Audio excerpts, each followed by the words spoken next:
Bienvenue à tous. Alors, la question du jour, j'ai entendu sur la paracha.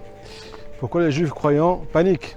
Pourquoi des fois on est, Baruch Hashem, déboussolé par une épreuve, alors qu'on a foi en Dieu, mais on n'a pas confiance en lui. C'est extraordinaire de voir que pendant l'épreuve, il n'y a plus personne des fois.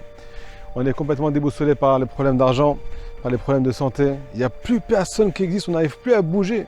D'où ça vient tout ça? C'était croyant. Alors t'es confiant, c'était pas croyant, t'es pas confiant. Il faut savoir où tu te trouves maintenant. Il faut que tu prennes ta décision. La réponse est donnée par le Baal Shem Tov dans la paracha. Il y a marqué Vaelokim Nisat Avraham. Qui c'est qui a éprouvé Avraham? Avraham, c'est la tête des nations. C'est celui qui a le plus de foi en Dieu dans toute l'humanité. Et pourtant, il a été éprouvé. Pourquoi? Parce qu'il y a marqué là-bas Vaelokim Nisat Avraham. C'est le nom Elohim, c'est la rigueur qui a éprouvé Avraham. Qu'est-ce que ça veut dire, nous dit Rabbi Nachman de Breslev? Ça veut dire que pendant l'épreuve, Hachem, il t'enlève ta émouna, il t'enlève ta croyance. Il t'enlève toutes tes connaissances, donc tu oublies tout. C'est pour ça que tu es éprouvé.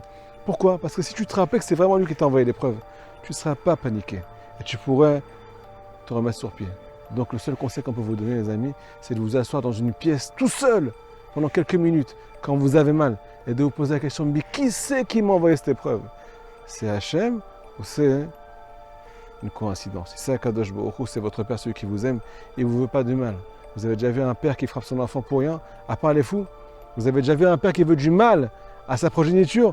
Chas v'shalom. C'est pareil pour Akadosh Baruch Hu. Si jamais on a conscience, les amis, que c'est lui qui nous envoie les épreuves, alors on oublie tout, il n'y a plus de bobo. Et pour ça, il faut ce qu'on appelle du Shuvadat.